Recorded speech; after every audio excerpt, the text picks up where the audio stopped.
Teenage Mutant Ninja Turtles, issue number 12 from Mirage Comics. So this issue came out September 1987. And it pretty much deals with the Ninja Turtles versus a bunch of survivalists. Because, yeah, survivalists are always portrayed as bad guys. I don't know why. I guess the same reason why like every flyover state is considered redneck. It's just something, I guess. But yeah, these are evil survivalists. Has there ever been good survivalists in comic books or like media and stuff? But yeah, so we have the turtles and they're going on a picnic and they're just chilling out, having fun. When all of a sudden this dude just shows up and his name is Michael Murphy, and he just like collapses into their picnic. He ruins all their fun. His glasses fall out and he's asking, have you guys seen my glasses? I can't see anything without them. And I believe this is Raphael. It's kind of hard to tell because everything is in black and white and there's no weapons that they're holding, so you can't really distinguish them sometimes. But yeah, he's like, oh, you can't see anything. So then he smashes the glasses because obviously he doesn't want Michael to realize that they're mutant turtles. So then, of course, Casey Jones gets pissed off. He's like, dude, why did you ruin our picnic? Like, I ought to beat you up. And then Michael basically tells his story. He's like, oh, you guys are not with the crazy survivalists? Thank God.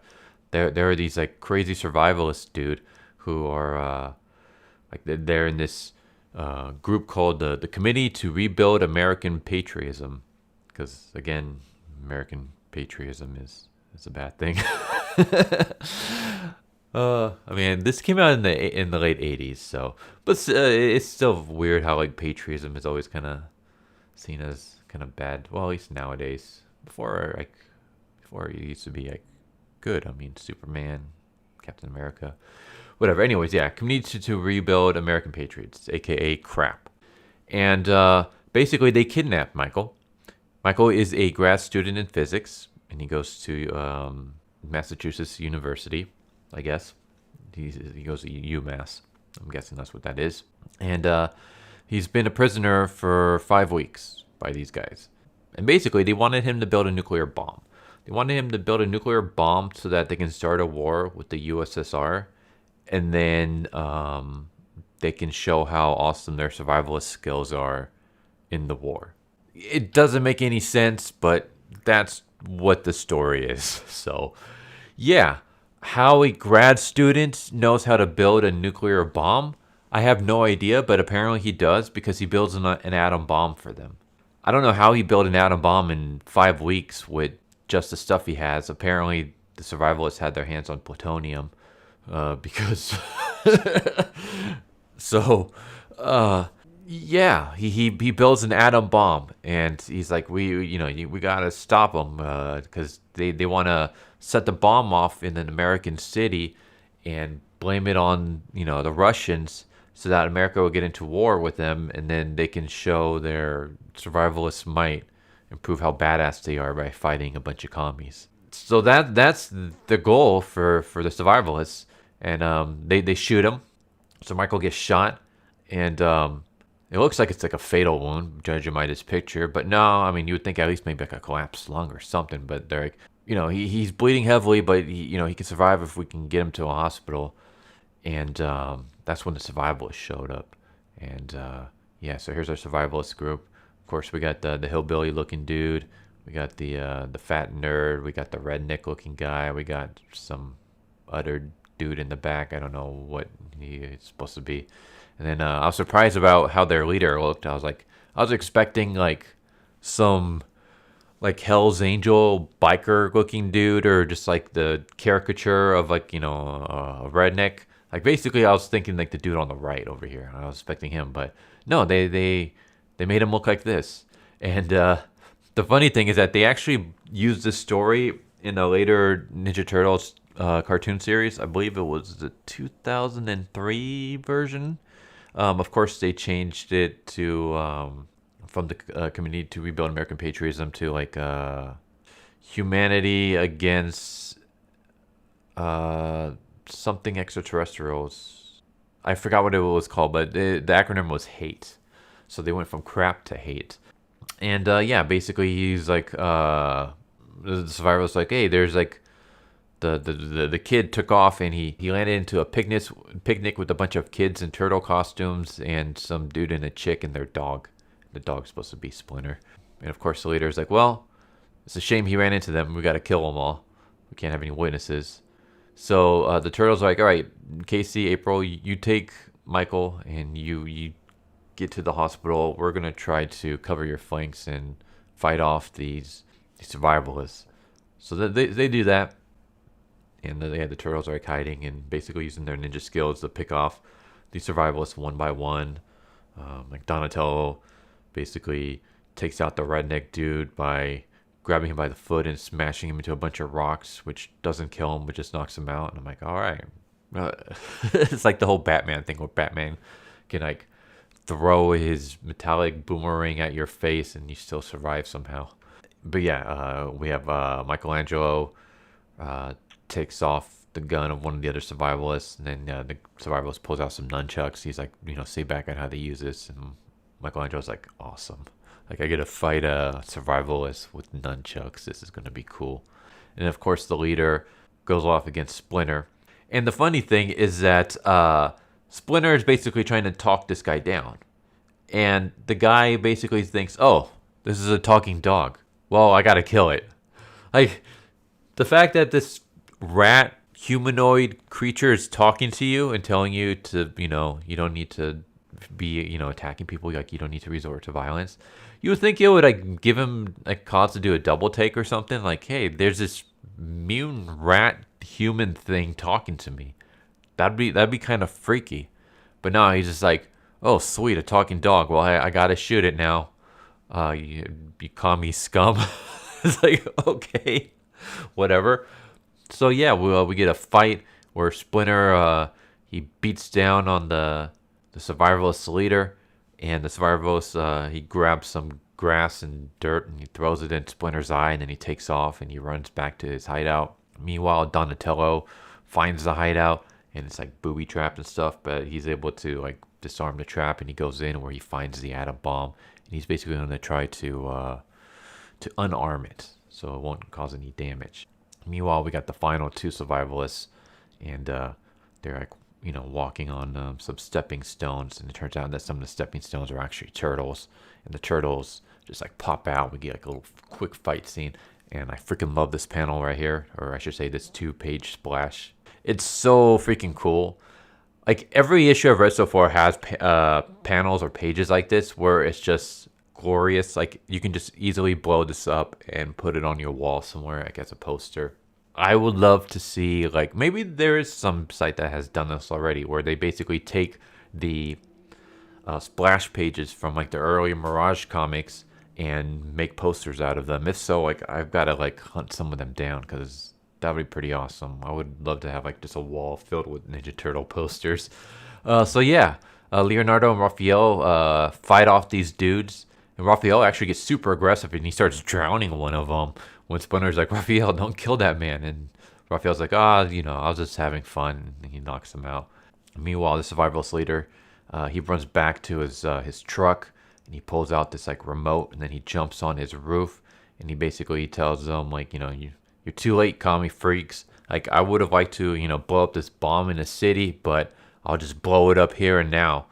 As he's about to blow up the bomb, Donatello runs out, and he's like, quick, like, hit the dirt, no time to explain. So they hit the dirt just as the guy flicks the switch. He's like, for America. And then it blows up, and, of course he dies in the explosion. I would assume he dies in the explosion. I don't know if he's going to come back later on, but, I mean, he's standing on the roof of a house that has a atomic bomb that goes off. There's no way he's surviving this. Like, he's not pulling an Indiana Jones. And then, yeah, we cut to the epilogue where the Turtles and April and Casey and Splinter are chilling out at, the farmhouse.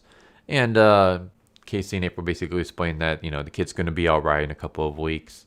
The Turtles explain, it's kind of sad that the rest of the members of Crap like took off before we can, get back to them. So the leader is dead, but the rest of them are still alive and on the run.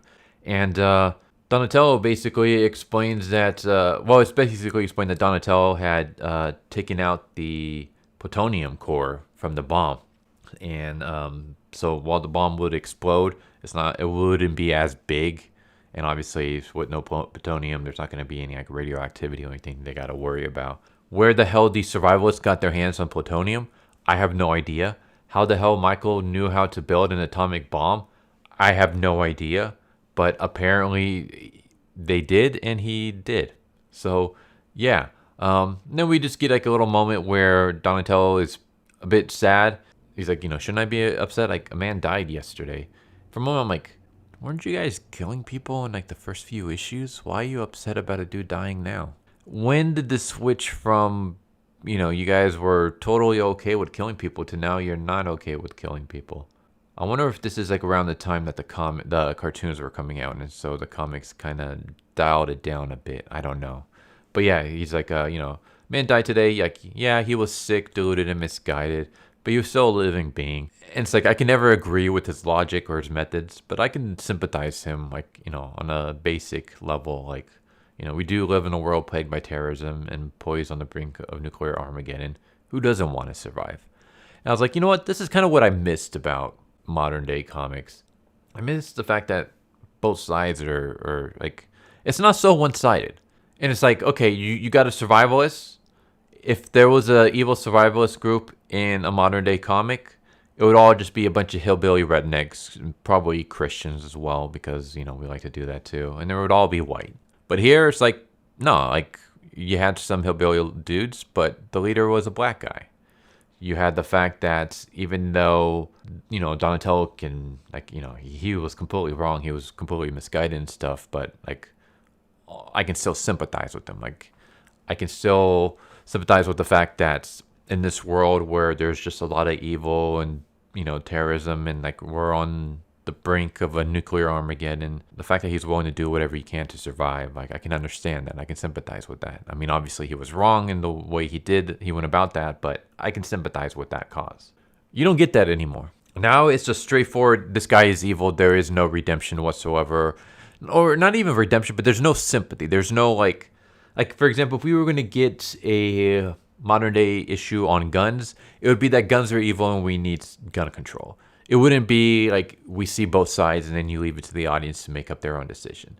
Both sides have their strengths, both sides have their faults. That's kind of how like the old comics were. Like, yeah, this guy was crazy and so were his group, and they were completely like evil and wanting to blow up a city. But I can understand that, they just want to survive. I mean, of course, they did also want to prove their skills, which again goes in the negative category. But the fact that we can like at least sympathize on at least one aspect of them, that's not something you see anymore. And I kind of miss that. Like, that's why, like, when people say comics are too like propaganda and too political, it's not the fact that there's any kind of politics in it.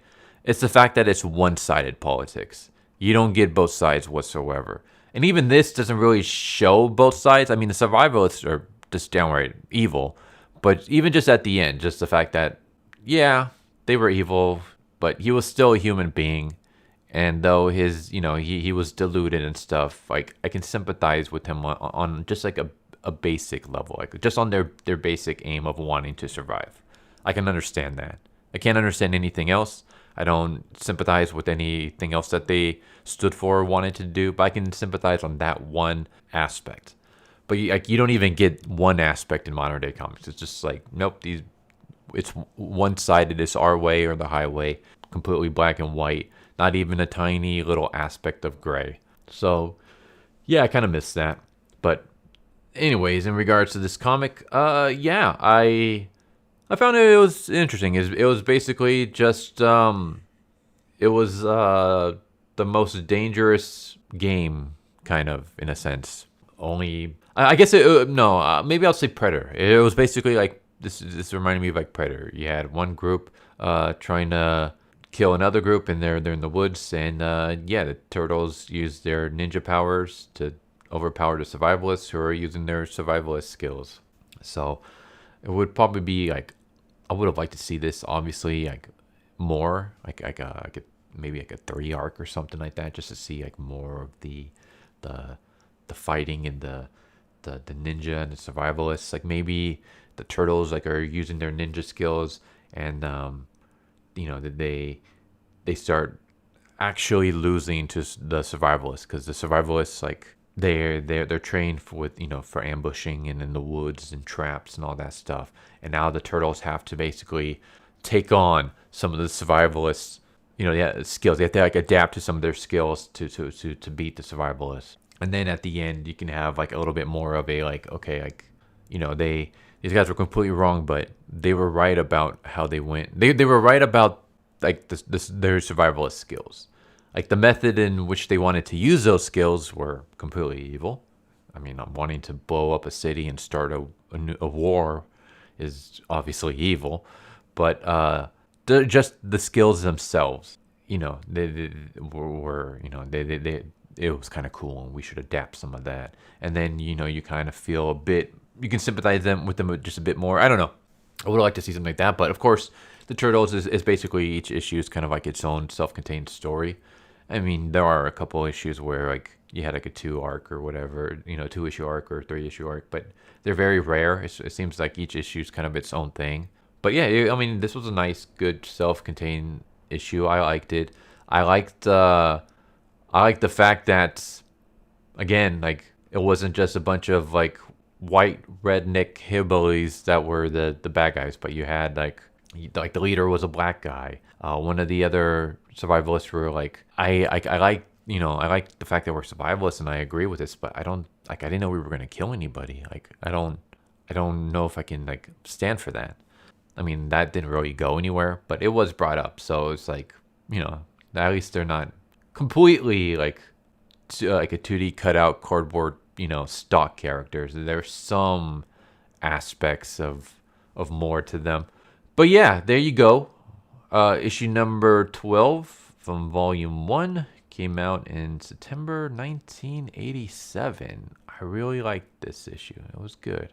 Then again, that seems to kind of be the thing that I just say with every single issue. Seems like every single issue I'm just like, I liked it. It's fun. So I don't know if this is gonna like just end up being a series where I just gush over every single issue, or if there's gonna be a point where like there's gonna be a bad issue. I'm assuming there's got to be one, right? There's got to be something that's bad. But yeah, I'm just I don't ever want to like lie to you guys and just be like I want to give you guys my fair, honest opinion. And my fair, honest opinion is that I like this issue, and I've liked every issue so far. Obviously, I like some better than others, but there hasn't been one where I've read it and I'm like, oh, that was kind of lame. I didn't really care for that. I guess maybe the April one with April, you know, writing in her diary and stuff. That wasn't a terrible issue, but it was just one of where it's like, okay. It was a meh issue. But every other issue has just been fantastic. And yeah, I've loved this series so far. I say this all the time, but I'm glad that I've finally got around to reading it. It only took me 35 years of my life to finally, you know, pick up an issue. But yeah, I really like this series so far, and hopefully it continues to be great. But yeah, anyways, there's the video, there's the review. Hope you guys enjoyed, and I hope to see you next time. Later. So what'd you guys think of that video? I hope you guys enjoyed. If you guys haven't already, please subscribe, hit that bell for a notification, leave a like if you enjoyed the video. And if you did enjoy the video, thank you for watching it this far, and I hope the next video is more to your liking. Feel free to check out the playlist that you guys see, and I hope to see you guys next time. Later.